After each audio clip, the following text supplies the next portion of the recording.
요한복음 특강 69번째 시간입니다. 오늘은 요한복음 14장 23절에서 27절까지 말씀드리도록 하겠습니다.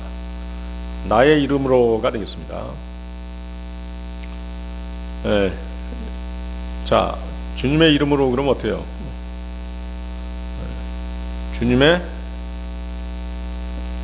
주님이 모든 것을 대표하신다는 뜻이죠. 그분의 본성, 그분의 뜻. 이름이라고 하는 것이 뭐예요? 무언가를 대표한다는 의미가 있잖아요. 그래서 우리가 이제 어떤 사람이 이름을 부르게 되면 그 사람의 모든 것들이 다 나타나는 것이에요. 머릿속에 떠오르잖아요. 예를 들어서 뭐 이아무아무개다 그러면 그 사람의 어떤 성격이랄지 인격이랄지 그 사람의 뭐 학벌, 모든 신상 명세가 이름을 통해서 다 드러나는 것이죠. 그래서 나의 이름으로, 즉 주님의 이름으로 이렇게 하게 되면 주님의 모든 것들이 그 안에 다 담겨져 있는 것이죠. 지난 시간에는 나를 사랑하는 자는 이라는 제목으로 말씀을 드렸습니다. 자, 그 뒤에 말이 뭐예요? 나를 사랑하는 자는 나의 아버지께 사랑받을 것이요 내가 그를 사랑할 것이며 그에게 나 자신을 명백하게 나타내리라 하고 주님은 말씀하셨습니다. 주님을 참으로 사랑한다면 그 사랑을 주님께서 주신 명령을 지킴으로써 입증해 보일 수 있는 것입니다.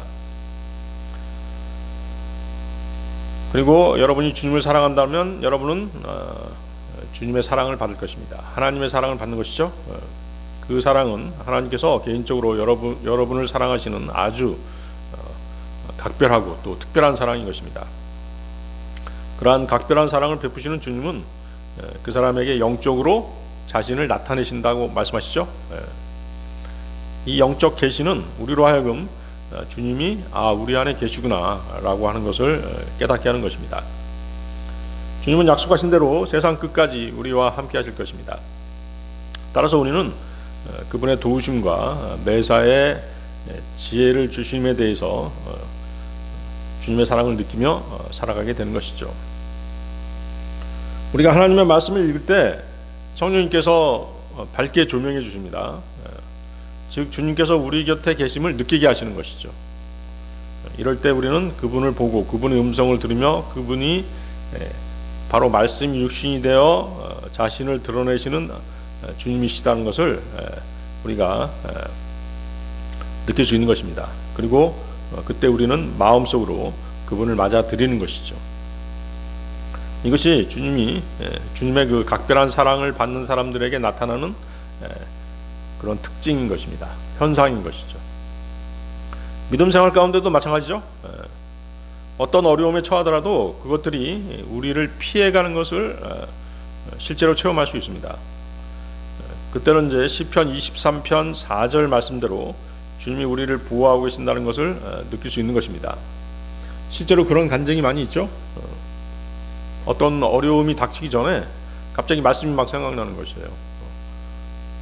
그리고 그 어려움이 닥치더라도 무사히 피해갈 수 있도록 그렇게 보호해 주신다는 것을 우리가 체험하는 것입니다. 시편 23편 4절인데요. 진정 제가 사망의 그림자의 골짜기를 통과하여 걸을지라도 저는 어떤 악도 두려워하지 아니하겠나이다. 이는 당신께서 저와 함께 계시기 때문입니다. 당신의 막대기와 당신의 지팡이 그것들이 저를 위로하나이다. 그래서 어떤 위기 상황에 처해 있을 때 또 어떤 어려움에 처해 있을 때 그분께서 보호해 주시고 또 위로해 주시는 것입니다. 자, 그러면 요한복음 14장 23절로 가겠습니다. 요한복음 14장 23절. 예수님께서 그에게 대답하여 이같이 말씀하셨느니라. 만일 어떤 사람이 나를 사랑한다면 그는 나의 말들을 지킬 것이요 나의 아버지께서 그를 사랑하실 것이라. 그리고 우리는 그에게로 가서 거처를 그와 함께 하리라. 자, 지난 시간에 배웠던 거하고 약간의 차이점이 있습니다. 여기서는 뭐예요? 나를 사랑한다면 나의 말들을 지킬 것이었죠. 그렇죠? 지난 시간에 배운 건 뭐였어요? 나의 명령이었죠. 나의 명령을 지키라는 것이었죠. 여기서는 뭐예요? 나의 말을 지키라는 것이죠. 약간 차이가 있습니다. 뒤에 가서 그걸 설명하겠습니다. 자, 다시 보십시오. 나를 사랑한다면 그는 나의 말들을 지킬 것이요 나의 아버지께서 그를 사랑하실 것이라. 그래서 우리가 이 구절을 통해서 알 수 있는 사실이 있습니다. 하나님께서는 마음으로 그분을 영접하고 또 그분을 사랑하며 그분의 말에 복종함으로써 그분에 대한 사랑을 나타내는 자들하고 친교하시는 것이죠. 교제를 하시는 것이에요. 그것이 하나님을 사랑하는 자들에 대한 주님의 사랑인 것이죠. 하나님께서는 세상 사람들을 사랑하지 않으세요. 세상 사람들은 말로만 하나님께서는 사랑이시다라고 이렇게 외치지만 구원받지 않은 사람, 또 구원받았다고 하더라도 그분을 사랑하지 않는 사람, 그분의 말에 복종하지 않는 사람들하고 교제하지 않으십니다. 그래서 잠언 8장 17절에 뭐라고 말씀하세요? 잠언 8장 17절, 나를 사랑하는 자들을 내가 사랑하느니라. 아주 명확하게 말씀하시죠. 그렇잖아요. 여러분들도 그 세상 살아가면서 한번 보세요. 여러분들을 사랑하고 여러분들을 아껴주고 여러분들을 도와주려고 하는 사람을 더 똑같이 대우하게 되잖아요. 그래서 여기서 보세요. 그분의 말씀들을 지킨다라고 하는 것은 그분의 말씀들에 순종하는 것 그 이상의 의미가 있습니다. 어떤 의미가 있죠? 말씀들을 굳게 붙잡고 그 말씀들을 신뢰하고 의지하는 것입니다. 끝까지 그분의 말씀들을 손에서 놓지 않고 매달리는 것이죠. 우리가 기도할 때 그렇게 하잖아요. 딱 어떤 말씀들을 붙잡고, 성경 말씀에 이 구절이 있지 않습니까? 이 말씀대로 제 기도를 들어주십시오. 그렇게 우리가 기도하잖아요. 그리고 또 한 가지는 그 말씀들을 자신에게서 빼앗으려고 하는 그 어떤 세력에게도 저항한다는 그런 의미가 있죠. 따라서 그리스도인은 진리의 말씀들을 손에서 놓지 말아야 되는 것이죠. 우리의 양식이, 영적 양식이 바로 하나님의 말씀이잖아요.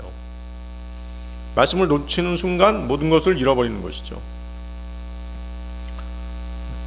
그래서 내가 말씀을 잃어버린다, 말씀을 가까이 하지 않는다라고 한다면 생명에서 멀어지는 것이에요.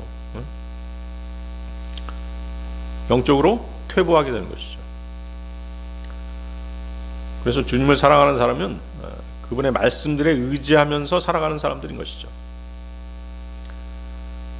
그런데 이제 여러분들이 주님의 말씀들을 그렇게 꽉 붙잡고 거기에 매달려서 살아가고 있는 것을 보면은 그것을 시기 질투하는 사람이 있죠. 그런 존재가 있잖아요. 그 존재는 바로 여러분들에게 다가와서 그 말씀들을 빼앗으려고 하는 것이죠. 말씀들을 빼앗으려고 하는 자는 그것을 강제로 막 빼앗는 게 아니죠.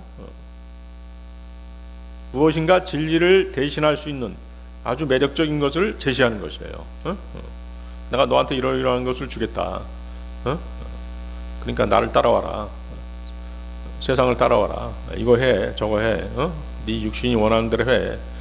라고 하면서 말씀을 떨어뜨리게 만드는 것이죠. 그래서 여러분들이 혹할 수 있는 그 매력적인 것은 물질이 될 수도 있고 명예, 어떤 영광이 될 수도 있는 것이죠. 다 세상적인 것들이죠. 육신적인 것들입니다. 그때 여러분들이 손을 내밀어서 그것을 받으려고 하게 되면 손에 꽉 붙잡고 있던 말씀을 떨어뜨리게 될 수밖에 없는 것이에요. 말씀에서 멀어지게 되는 것이죠.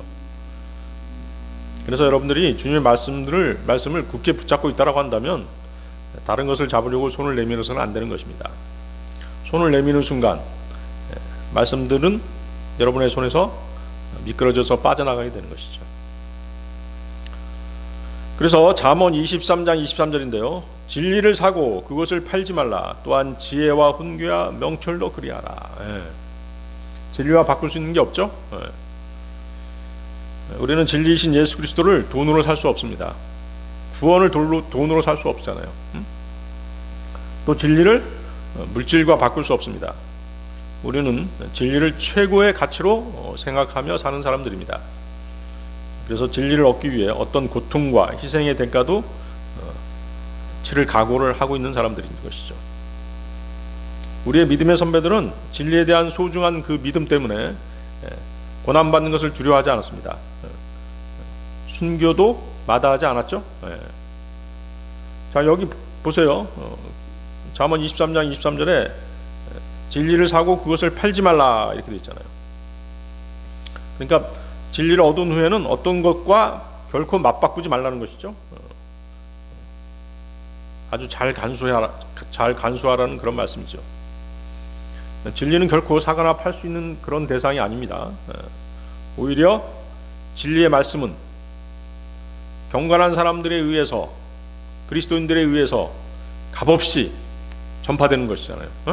우리는 진리를 받은 사람들인데 그 진리를 또 어떻게 해요? 값없이 전해주는 사람들이잖아요. 고린도전서 9장 18절입니다. 그렇다면 나의 보상은 무엇이냐?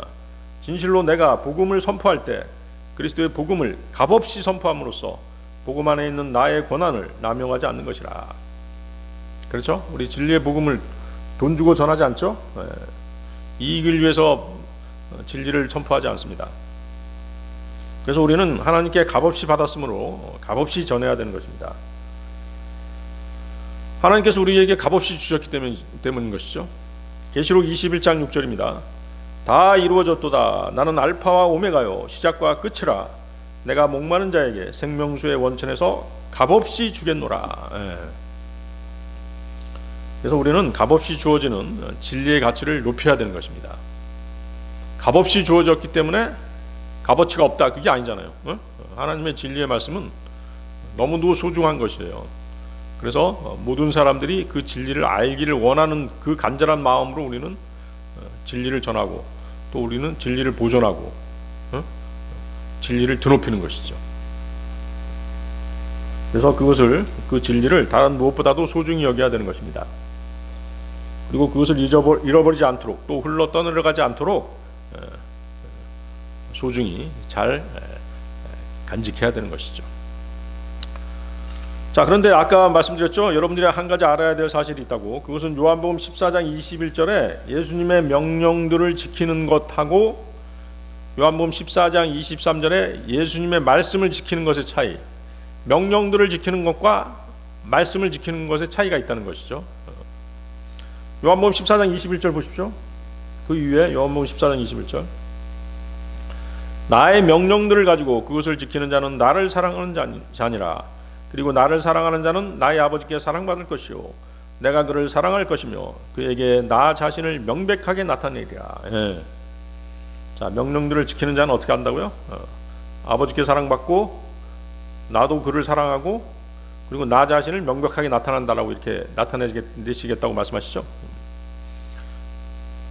그래서 주님의 명령들을 지키는 사람들은 주 예수님과 하나님 아버지께 사랑을 받는 사람인 것이죠. 그리고 거기에 더해서 그런 자들에게는 그리스도의 나타남, 즉 그분의 계시가 주어진 것이죠. 명백하게 나 자신을 명백하게 나타내리라. 바로 그 약속이죠. 반면에 요한복음 14장 23절 보십시오. 다시 보세요. 요한복음 14장 23절에서 주님의 말들을 지키는 자에게는 우리가 그에게로 가서 거처를 그와 함께 하리라. 이렇게 말씀하시죠.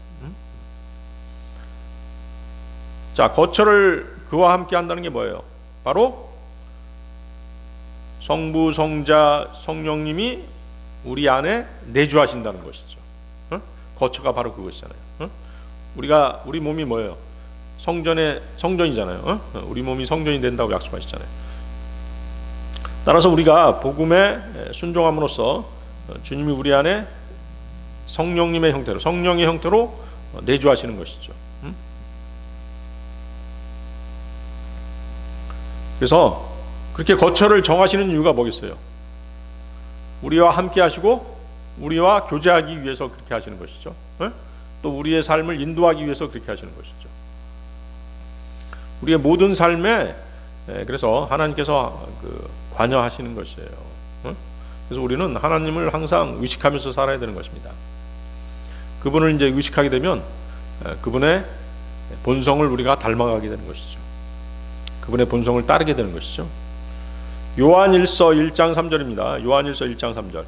우리는 우리가 목격하고 들은 그것을 너희에게 선언하노니 너희 역시도 우리와 함께 교제를 나누게 하려 함이라. 그리고 참으로 우리의 교제는 아버지와 함께하는 것이며 그분의 아들 예수 그리스도와 함께하는 것이라. 그렇죠? 삼위 하나님이 우리와 함께 교제하시는 것이에요. 우리 안에 계시면서. 그러니까 어때요? 우리 함부로 살면 안 되잖아요. 함부로 살면 안 되죠. 자, 지킨다가 또 나오죠.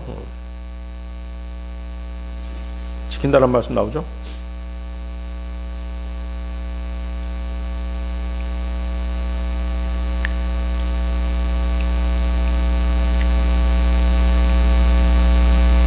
지키는 자는 나의 명령들을 가지고 그것을 지키는 자는 지킨다. keep.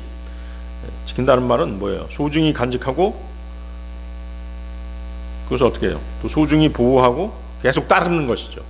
보호하는 것에만 그치는 것이 아니에요. 그 말씀을 따르는 것까지가 포함돼야 돼요. 지킨다는 의미에는 그런 것들이 들어있는 것입니다. 그래서 그 요한복음 14장 21절이나 요한복음 14장 23절에 다 뭐예요? 지킨다는 말이 들어있잖아요. 보세요. 다시 보십시오. 요한복음 14장 21절.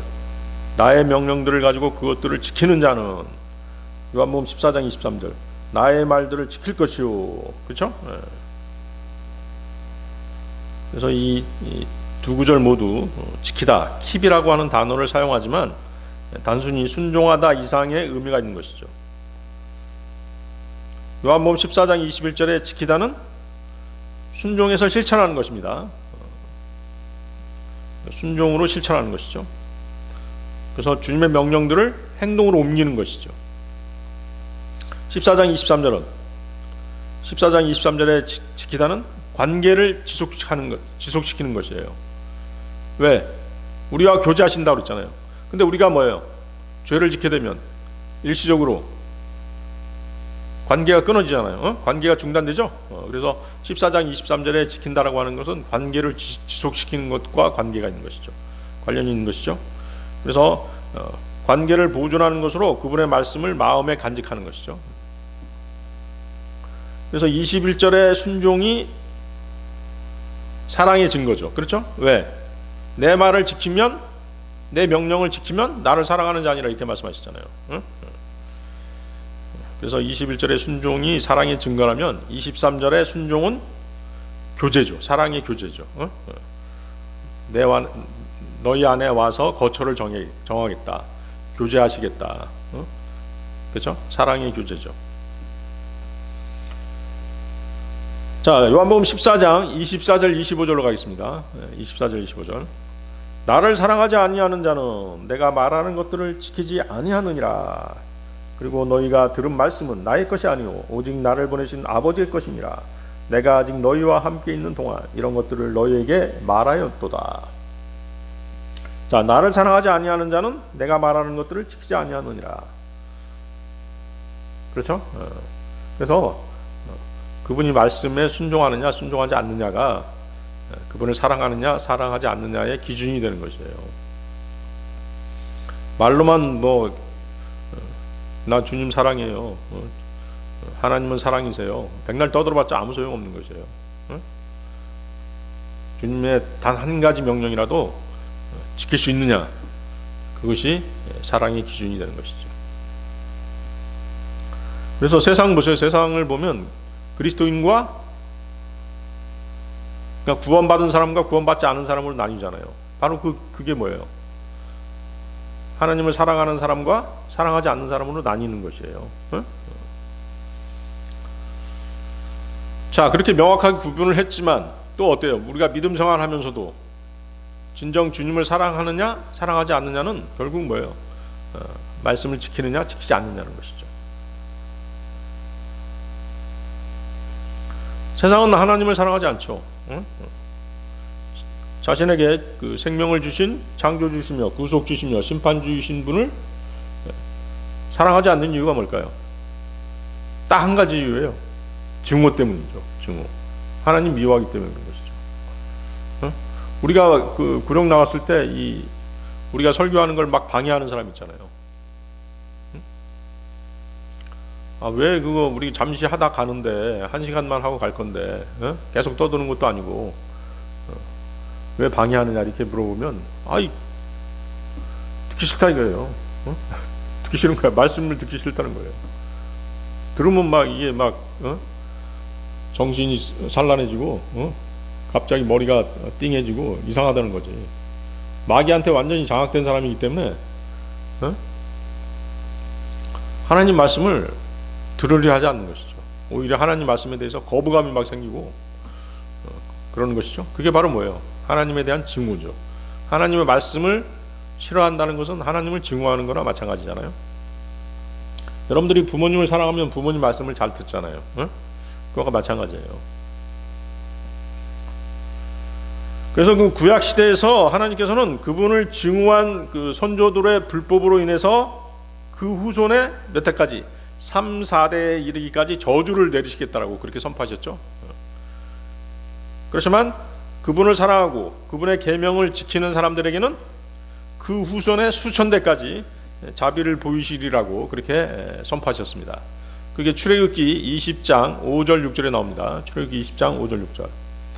이는 나 주 너의 하나님은 질투하는 한 하나님이요 아버지들의 죄악을 벌하여 자식들 위에 영향을 끼치게 하고 나를 증오하는 자들의 3대와 4대까지 이르게 하며 나를 사랑하고 나의 명령을 지키는 자들의 수천 대까지 자비를 보여주기 때문이라. 구약시대 때는 하나님께서 그렇게 선포하셨어요. 그래서 하나님에 대한 그 무관심도 마찬가지죠. 무관심 역시 실제로는 뭐예요? 증오에서 비롯되는 것이죠. 그렇죠?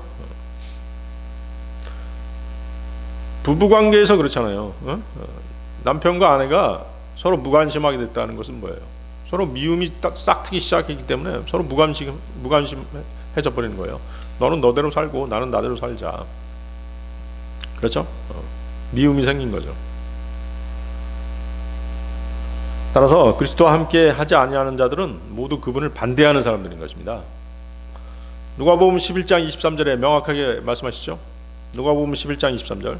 나와 함께 하지 아니하는 자는 나를 대적하는 자요 나와 함께 모으지 아니하는 자는 흩어버리는 자니라.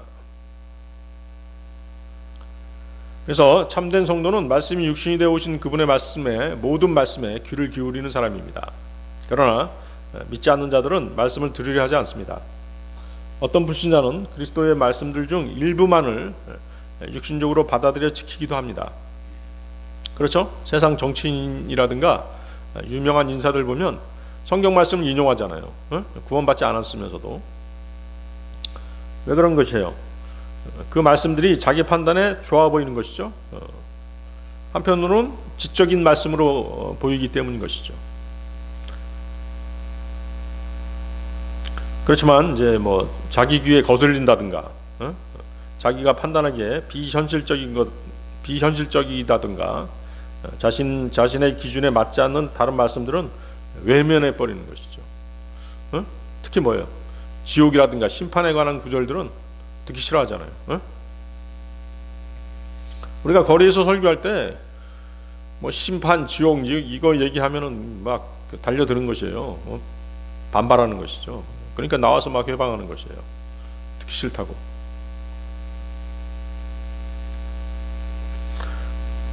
그 사람이 예수님을 사랑한다면, 주 하나님을 사랑한다면, 즉 그가 말씀을 받아들여 구원받았다면 그분의 말씀들을 아주 소중하게 여길 것입니다. 그러나 그는 그리스도를 사랑하지 않기에 그분의 말씀을 받아들이지도 않고 더더욱 지키지도 못하는 것이죠. 자, 22절 22절 아니라 다시 보십시오. 24절이죠.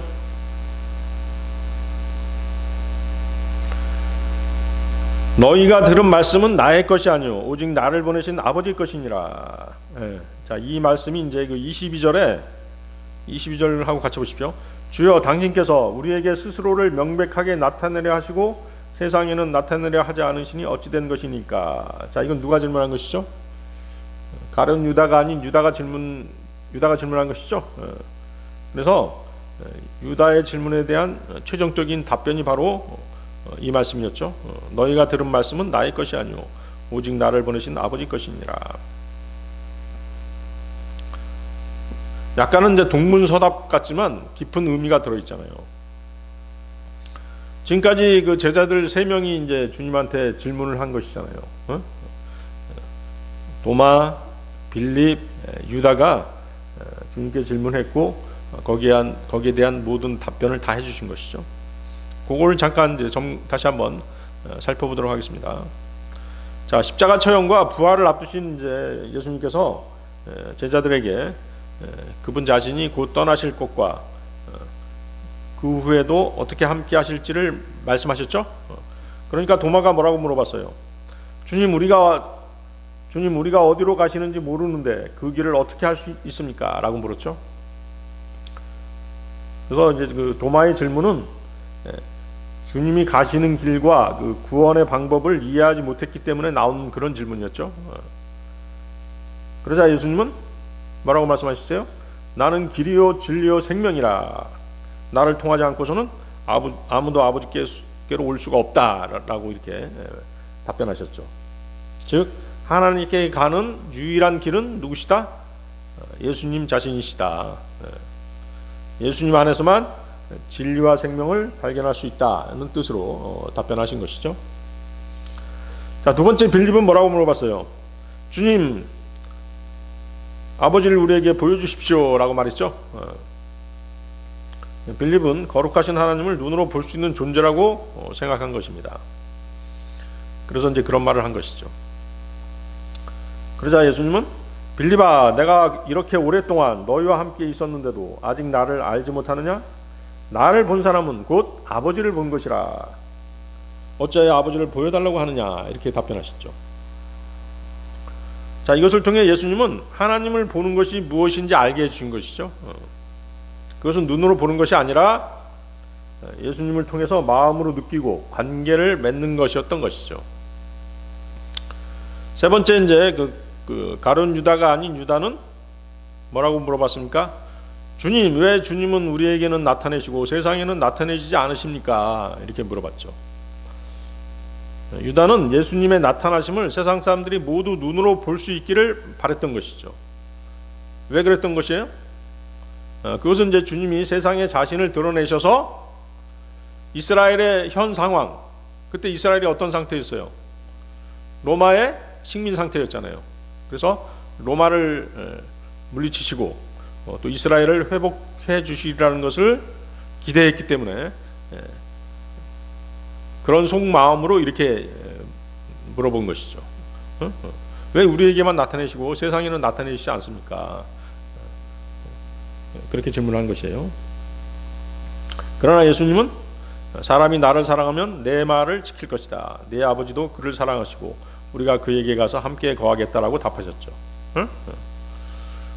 그러니까 제자들의 질문하고 좀 동떨어진 듯한 그런 답변을 하셨어요.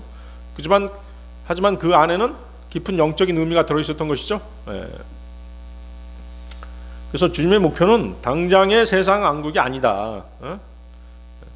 그분이 원하시는 것은 영적인 왕국이고 세상 죄인들을 구원하시는 것이었던 것이죠. 그래서 이런 답변들을 하신 것이죠. 그래서 도마, 빌립, 유다의 질문은 모두 주님의 나타나심을, 주님이 다시 나타나신다고 했잖아요. 부활하신다고 그랬죠. 다시 나타나심을 눈에 보이는 것처럼 그렇게 생각했기 때문에 나온 질문이었던 것이죠. 이게 뭐냐면 주님이 세상에 자신을 드러내시고 세상을 정복하셔서 그분의 왕국을 세울 것을 기대하는 것이란 말이죠.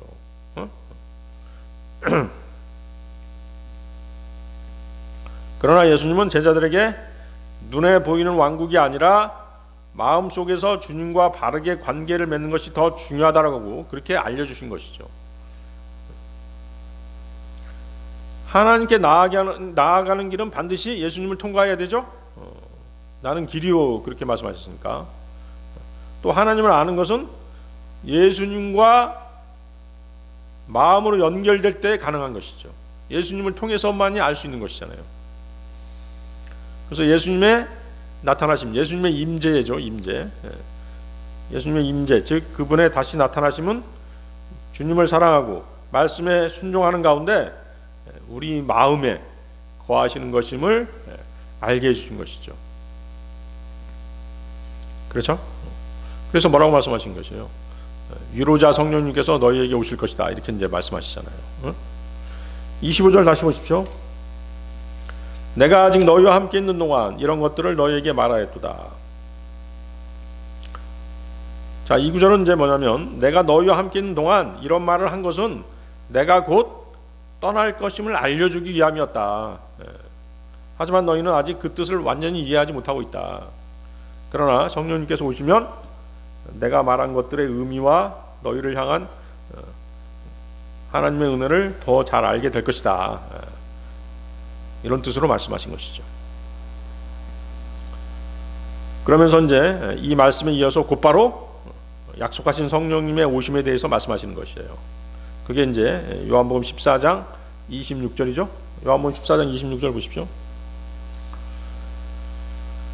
그러나 아버지께서 나의 이름으로 성령이신 위로자를 보내시리니 그분께서 너희에게 모든 것들을 가르치실 것이요 내가 너희에게 말한 것은 무엇이나 너희에게 모든 것들을 기억나게 하시리라. 그래서 주님께서 십자가에서 처형되시고 부활하시고 또 하늘로 승천하신 다음에는 성령님께서 너희 안에 오실 것이다. 그리고 그분께서 이러이러한 일들을 할 것이다 라고 이제 말씀하시는 것입니다. 주님은 우리에게 모든 것들을 가르치시는 분이 다른 분이 아니라 바로 성령님이라고 말씀하시죠.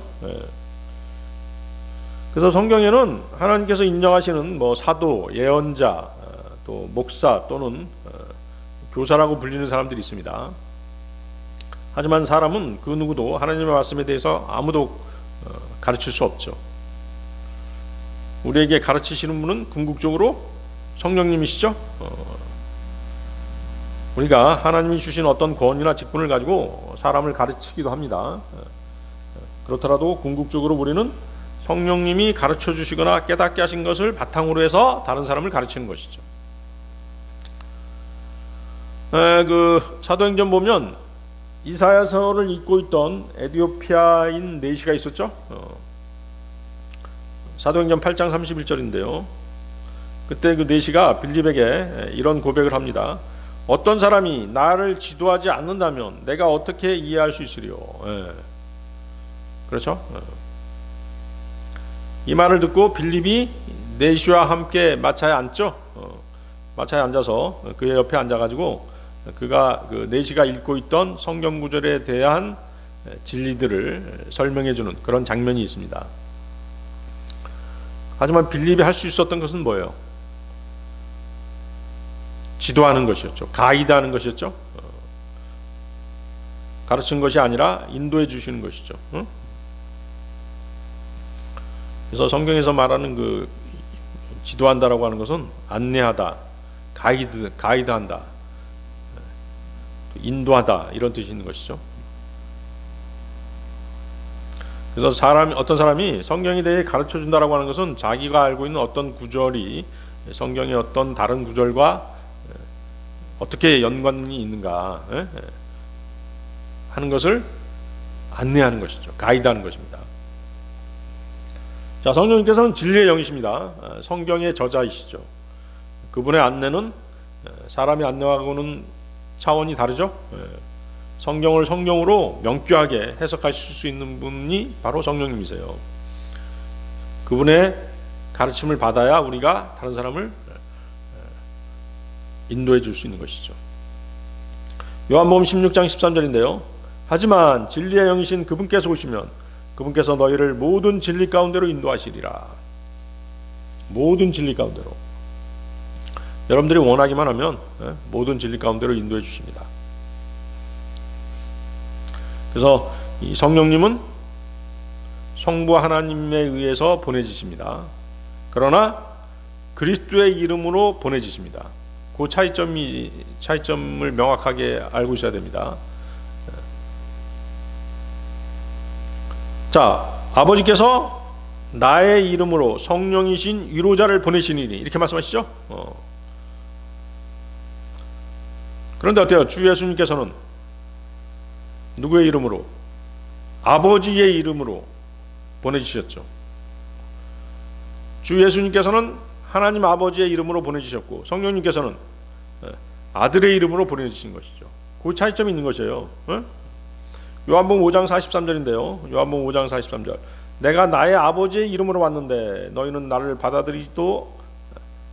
나를 받아들이지 아니한도다. 자, 그러면 아버지의 이름으로 보내지는 것과 아들의 이름으로 보내지는 것의 차이점을 우리가 알아볼 필요가 있겠죠. 자, 먼저 첫 번째, 예수님이 아버지의 이름으로 오신 이유. 요한복음 5장 43절 방금 읽었습니다. 요한복음 5장 43절에서는 예수님께서 아버지의 이름으로 오셨다라고 말씀하십니다. 또 요한복음 14장 26절 아까 읽었죠? 요한복음 14장 26절에서 성령님이 나의 이름, 즉 예수님의 이름으로 오신다고 말씀하십니다. 그래서 이 두 표현은 단순한 호칭 문제가 아닙니다. 삼위 하나님의 사역의 질서를 나타내는 그런 깊은 의미가 있는 것이에요.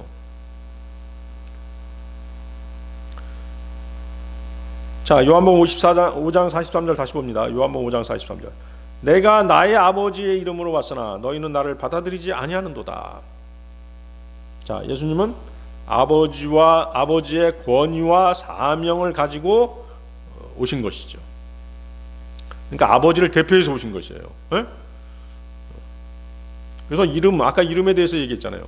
이름이라고 하는 것은 뭐예요? 그 사람을 나타내는 것이잖아요. 어? 자기 이름은 그 사람을 대표하는 것이에요. 그래서 이름은 어떤 그 사람의 권위, 그 사람의 사명, 대표성을 뜻하는 것이죠. 그래서 예수님이 아버지의 이름으로 오셨다라고 하는 것은 아버지의 권위, 아버지의 뜻, 아버지의 성품을 완전하게 나타내기 위해서 오셨다는 뜻인 것이죠. 요한복음 1장 18절인데요. 어느 때나 하나님을 본 사람은 아무도 없으나 아버지의 품 안에 계시는 독생자 곧 그분께서 아버지를 분명하게 밝히셨느니라. 아버지를 분명하게 밝히셨다고 말씀하시죠. 왜? 아버지의 이름으로 오셨기 때문에 아버지를 대표해서 오신 것이에요. 하나님 아버지를 대표해서 오신 분이 바로 예수님이시죠. 요한복음 5장 19절에서도 요한복음 5장 19절 진실로 진실로 내가 너에게 말하노니 아들은 아무것도 할 수 없고 다만 그가 아버지께서 하시는 것을 보는 것은 알 수 있느니라. 이는 그분이 무엇을 행하시든지 아들이 이것들 역시 동일하게 행하기 때문이라. 아버지의 이름으로 왔어요. 그래서 아버지가 행하시는 것을 행하시는 것만 행할 수 있는 것이죠. 또 아버지께서 말하시는 것만 말하시는 것이죠. 그래서 아버지를 계시하는 분이 바로 아들이신 것이죠. 그래서 유대인들도 어때요? 유대인들의 메시아 개념이 뭐였어요? 유대인들의 메시아 개념. 하나님 아버지가 보내시는 분이 누구시다? 메시아다. 그런 개념이 있었잖아요. 어? 하나님 아버지를 대표하는 분이 메시아다. 그분이 오실 것이다. 그렇게 생각하시죠? 그래서 예수님은 스스로 오신 것이 아니라 아버지의 이름으로 오신 것이죠. 아버지를 대표해서 오신 것이에요. 자, 두 번째, 성령님이 예수님의 이름으로 오신 이유. 요한복음 14장 26절 다시 보십시오. 요한복음 14장 26절. 아버지께서 나의 이름으로 성령이신 위로자를 보내시리니. 자, 성령님은 누구를 증거하기 위해서 오셨어요? 예수님은 아버지 하나님을 증거하기 위해서 오셨잖아요. 에? 그럼 성령님은 그렇죠. 예수님을 증거하기 위해 오셨죠. 성령님의 가장 중요한 사역은 예수님을 영화롭게 해드리는 것이죠. 예수님이 하신 말씀을 기억나게 하시고 예수님을 증언하는 그런 목적으로 오셨죠. 요한복음 15장 26절 내가 아버지로부터 너희에게 보낼 그 위로자 바로 아버지로부터 나오시는 진리의 영께서 오실 때면 그분께서 나에 관하여 증언하시리라. 나에 관하여 증언하시리라. 요한복음 16장 14절 그분께서 나를 영화롭게 하시리라. 이는 그분께서 내 것으로부터 받으실 것이요 그것을 너희에게 보이실 것이기 때문이라. 그렇죠? 예수님은 아버지께로 받으신 것을 보여줬죠? 보여주셨습니다. 성령님은 예수님으로부터 받은 것을 보여주신 것이죠. 따라서 성령님은 예수 그리스도의 권위 아래 예수님의 사역을 완성하기 위해 오신 것입니다. 또한 성령님은 예수님의 구속 사역을 우리들에게 적용하신 분이시죠. 예수님이 십자가 부활로 이루신 구원을 성령님이 실제로 우리 안에 적용하셨잖아요. 자, 요한복음 3장 5절 6절입니다. 요한복음 3장 5절 6절 한번 보십시오. 요한복음 3장 5절 6절. 예수님께서 이같이 대답하셨느니라. 진실로 진실로 내가 너에게 말하노니 사람이 물로 태어나고 또 성령으로 태어나지 아니하면 그는 하나님의 왕국 안으로 들어갈 수 없느니라. 그렇죠? 바로 이게 뭐예요? 거듭남을 시행하셨죠. 성령님께서 오셔서 거듭남을 시행하셨죠. 에베소서 1장 13절인데요. 에베소서 1장 13절. 너희가 진리의 말씀 곧 너희 구원의 복음을 들은 후에 너희 또한 그분을 신뢰하였느니라. 너희가 그분을 믿은 후에 너희는 그 약속의 거룩한 영으로 인장을 받았느니라. 성령님께서 오셔서 우리를 인치셨잖아요. 인친다는 게 뭐예요? 넌 내 거야. 이렇게 소유를 주장하시는 것이죠. 뭐 어떤 서부 영화라든가 목장에 가면 어때요? 목장 가까운 목장에만 가보더라도 어때요? 소에다가 낙인이 찍혀 있죠. 그건 내 거야라고 하는 그 소유를 입증하기 위해서 인을 치시는 것이에요. 그리고 또 뭐예요? 구원받았다고 하는 증거죠. 너 구원받은 사람이야. 딱 인을 치는 것이죠. 또 앞으로 내가 너를 보호하고 지켜줄 것이야 하면서 인을 딱 치시는 것이에요. 그리고 또 뭐예요? 너는 앞으로 이제 내 말을 잘 들어야 돼. 딱 인을 치시는 것이에요. 너는 내 권위 아래 있어. 그런 의미가 바로 인치심의 의미예요. 내 소유다. 구원이 확증됐다. 또 내가 너를 보호하고 지켜주겠다. 너는 내 권위 아래 있다. 이게 바로 인치심의 목적인 것이죠. 그걸 성령님께서 하신 것이죠. 또 이제 고린도후서 3장 18절인데요. 고린도후서 3장 18절. 그러나 우리 모두는 얼굴을 드러낸 채 주의 영광을 유리로 보는 것 같이 영광에서 영광에 이르는 동일한 형상으로 변화되나니 바로 주의 영으로 말미암은 것이니라. 그렇죠? 예수님과 같은 형상으로 우리가 변모된다라고 말씀하시잖아요. 그것을 이제 한마디로 뭐라고 그래요? 성화라고 얘기해요. 성화. 그 성화 과정을 누가 주의 영, 성령님께서 하시는 일란 말이에요. 자, 그렇기 때문에 성령님은 예수 그리스도의 이름, 즉 그분의 권위와 사역을 대표해서 오신 분이십니다. 그래서 이제 그 구원 사역에서 성부 하나님께서는 어떤 일을 계획하시죠? 그러니까 구원 계획을 세우시는 것이죠. 아들 하나님은 그 일을 이루시잖아요. 내가 이렇게 해서 아버지께서 내가 이렇게 해서 세상 사람들을 구원할 거야. 이렇게 이제 계획을 세우셨단 말이죠. 그럼 아들 하나님이 그럼 내가 십자가에 못 박히겠습니다. 아드님이 십자가에 못 박히셨죠. 그 다음에 어떻게 돼요? 성령님께서는 그러면 내가 그것을 각 사람에게 적용시키겠다. 그렇죠? 아까 얘기했잖아요. 거듭남을 성령으로 거듭나야 된다고 말씀하시잖아요. 성령으로 태어나지 아니하면 그는 하나님의 왕국으로 들어갈 수 없느니라. 성령으로 거듭나게 하시고 인치시고 성화, 예수님을 닮아가는 삶을 살 수 있도록 인도하시잖아요. 그렇게 하시는 것이에요. 이해하시죠? 따라서 아들 하나님은 성부 하나님의 이름으로, 또 성령 하나님은 아들 하나님의 이름으로 오시는 것이 아주 자연스러운 사역의 질서인 것이죠. 이해하시겠습니까? 어려운 얘기는 아니잖아요. 그래서 성령님께서는 아들 대신에 아들을 위해서 아들의 권능을 입고 보내주신 분이십니다. 자, 아들은 그분의 아버지를 알았습니다. 성령님께서도 그리스도의 일을 아시는 것이죠. 그리고 그것들을 그분의 백성들에게 알려주십니다. 그리고 그것들을 적용하시는 것이죠. 아들은 아버지를 영광스럽게 해드렸죠. 아버지의 말씀에 순종하심으로써 아버지를 영화롭게 해드렸습니다. 성령님께서도 그리스도를 영광스럽게 해주시죠. 지금까지 주 예수님께서는 그분의 백성의 모든 필요를 채워주셨습니다. 마찬가지로 이제는 성령님께서 그들을 위해서 모든 것을 완전하게 채워주시는 것입니다. 그래서 진리의 영이시며 성경의 저자이신 성령님께서 우리를 모든 진리로 인도하시리라 이렇게 말씀하십니다.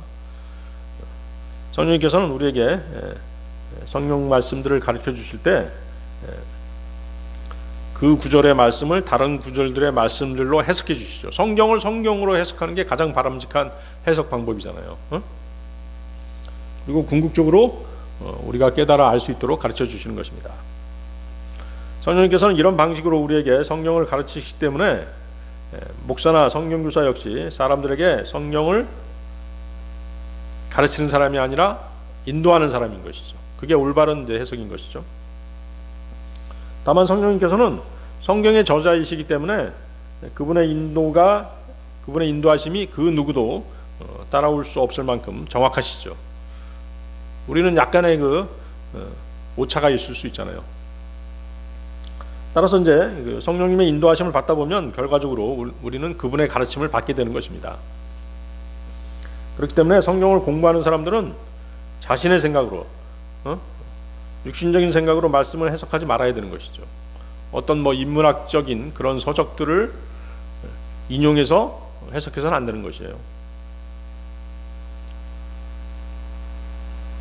성령님의 인도하심을 따라 성경을 읽고 공부해야 되는 것이죠. 그래야 그 말씀들이 전하는 진리를 올바로 깨달을 수 있는 것입니다.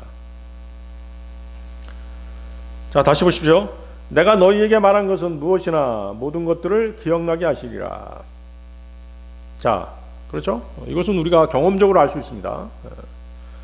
어떤 상황이 맞닥뜨렸을 때 혹은 어떤 영적 분별력을 필요로 했을 때 우리 안에 계신 성령님께서는 성경 말씀을 생각나게 해주시잖아요. 이것은 이제 목회자 같은 경우는 또 성경교사들은 목회자나 성경교사는 계속해서 그런 것들을 체험하죠. 왜? 설교문을 쓰다 보면 어때요? 말씀들이 생각 안 나면 연결할 수가 없잖아요. 써나갈 수가 없어요.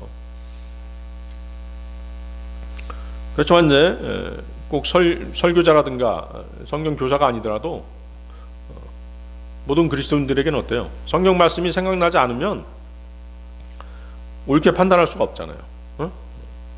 영적 분별력이 생기지 않는 것이죠. 그래서 이 말씀을 생각나게 하는 이런 일들은 아무에게나 생각나게 하시는 게 아니지요. 그렇죠? 우리가 열심히 성경을 읽고 공부했을 때, 또 혹은 주님께 영광을 돌릴 때, 주님께 영광을 돌리고자 하고 그분을 영화롭게 하고자 했을 때 말씀을 생각나게 하시는 것이죠. 그리고 이제 말씀과 말씀을 연결시켜 주시는 것입니다. 그래서 그 제자들은 주님이 부활 승천하시고 또 오순절에 성령님께서 그들에게 임했을 때, 그때서야 비로소 주님이 자신들에게 하셨던 말씀들을 기억해냈잖아요. 자, 그게 성경에 나오죠. 요한복음 2장 22절입니다. 요한복음 2장 22절. 그러므로 그분께서 죽은 자들로부터 살아나셨을 때 그분의 제자들은 그분께서 그들에게 이것을 말씀하신 것을 기억하였더라. 주님께서 부활 승천하시고 성령님께서 오셨을 때 주님께서 하신 말씀을 기억해낸 거예요. 요한복음 12장 16절에서도 처음에는 그분의 제자들이 이런 것들을 이해하지 못하였더라. 그러나 예수님께서 영광을 받으셨을 때 그제야 그들은 이런 것들이 그분에 관하여 기록되었다는 것과 그들이 이런 것들을 그분께 행하였음을 기억하였더라. 기억하였더라. 나오죠? 자, 누가복음 12장 11, 12절인데요. 누가복음 12장 11, 12절. 그리고 그들이 너희를 회당들로 데려가고 행정관들과 권세자들에게 데려갈 때면 너희는 자신이 어떻게 혹은 어떤 것을 대답해야 할지 또는 자신이 무엇을 말해야 할지 전혀 걱정하지 말라. 이는 성령께서 바로 그 시각에 너희가 무엇을 응당 말해야 할지 너희에게 가르쳐 주실 것이기 때문이라. 예. 성령님께서 무슨 말을 해야 될지 가르쳐 주신다고 말씀하시죠. 자, 요한복음 14장 27절로 가겠습니다. 요한복음 14장 27절. 내가 너희에게 평안을 남겨두나니 곧 내가 너희에게 주는 나의 평안이라. 내가 너희에게 세상이 주는 것과 같지 않은 평안을 주노라. 너희의 마음이 근심하지 않게 하고 그 마음이 무서워하지도 않게 하라. 자, 성경에 이제 그 평화, 평안, 화평 이런 단어가 나오잖아요. 이것은 영어에서 피스, 그렇죠? 피스를 번역한 것이죠. 이건 뭐 각각의 그 뜻이 좀 약간의 차이는 있어요. 평화, 평안, 화평, 약간의 뜻의 차이는 있지만 거의 같은 의미이기 때문에 같이 혼합해서 그냥 쓰도록 하겠습니다. 자, 성경에는 두 가지 형태의 평안을 말씀하시죠. 첫 번째는 법적인 평안입니다. 법적인 평안은 하나님과의 화해로 얻은 평안이죠. 그렇죠? 우리가 구원받으면서 하나님과 화해하게 되잖아요. 그때 얻은 평안이 법적인 평안입니다. 두 번째는 체험적인 평안이죠. 이 체험적인 평안은 우리가 믿음 생활 가운데 성령 안에서 누리는 내적인 평안이죠. 성령님께서 주시는 평안이죠. 자, 다시 한번 이 법적인 평안은 그리스도의 십자가를 통해 하나님과의 원수관계가 정리되어 버린 것이죠. 하나님과 화목하게 된 상태의 평안입니다. 이것은 어떤 성도의 감정이나 상황에 따라 변하는 그런 평안이 아닙니다. 더 이상 하나님의 진노 아래 있지 않고 그리스도의 피로 의롭다함을 받는 사실에 근거해서 우리에게 주어지는 평안인 것이죠. 로마서 5장 1절이죠. 로마서 5장 1절. 그러므로 믿음으로 정당함을 입증받은 우리에게는 우리 주 예수 그리스도를 통하여 하나님과 함께한 화평이 있느니라. 하나님과 화해하게 되었다는 것이죠. 이것이 법적인 평안인 것이죠. 그래서 믿음으로 의롭다함을 받은 자든, 믿음으로 의롭다함을 받은 자, 즉 구원받은 사람들은 하나님과 법적인 평안을 소유하게 되는 것입니다. 골로새서 1장 20절. 그런즉 내가 말하노니 아버지께서 그리스도로 말미암아 그분의 십자가의 피를 통하여 화평을 이루시사 땅에 있는 것들이나 하늘에 있는 것들이나 그리스도로 말미암아 모든 것을 자신에게로 화해하게 하셨느니라.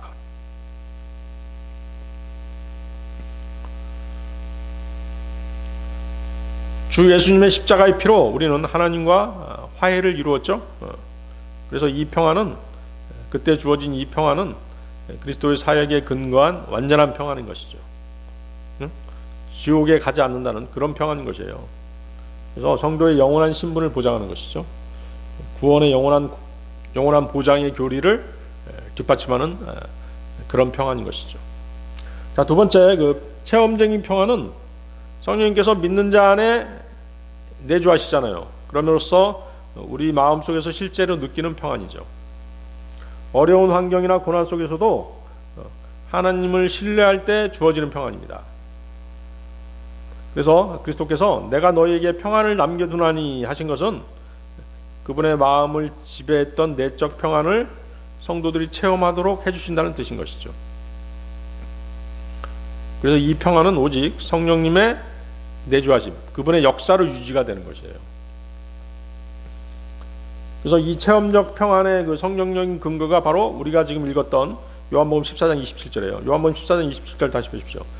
내가 너희에게 평안을 남겨두나니 곧 내가 너희에게 주는 나의 평안이라. 내가 너희에게 세상이 주는 것과 같지 않은 평안을 주노라. 구원받은 사람들에게만 주어지는 평안인 것이죠. 그래서 이것은 세상이 주는 평안이 아니라 그리스도께서 주신 평안이죠. 그리고 성령님께서 오셔서 그것을 계속 유지시켜 주는 것이죠. 그렇지만 우리는 어때요? 세상 근심 또 죄 때문에 평안을 잃어버리죠. 그래서 우리가 다시 죄를 자백하고 마음을 주님께로 향했을 때 평안을 다시 되찾는 것입니다. 그 평안을 유지시켜 주시는 것이죠. 빌립보서 4장 7절이죠. 빌립보서 4장 7절. 그리하면 모든 지각을 초월하는 하나님의 평안이 그리스도 예수를 통하여 너희의 마음과 생각을 지키시리라. 하나님의 평안이 우리의 마음과 생각을 지켜주시는 것입니다. 이것이 바로 체험적인 평안인 것이죠. 이사야서 26장 3절, 이사야서 26장 3절. 당신께서는 자신의 생각이 당신께 고정된 자를 완전한 평안 가운데 지키시리니 그가 당신을 신뢰하기 때문이니이다. 우리가 주님을 신뢰할 때 평안이 주어지는 것입니다. 하나님께 모든 것을 전적으로 의지할 때 지속적인 평안이 주어지는 것이죠. 그래서 이제 화평, 하나님의 입장에서는 화평이고 우리 입장에서는 평안이죠. 또 세상에서는 뭘 얘기해요? 평화를 얘기하죠. 이 세상은 온통 평화라는 말로 가득 차 있잖아요. 그러나 이 세상 어디를 봐도 진짜 평화는 찾아볼 수 없죠.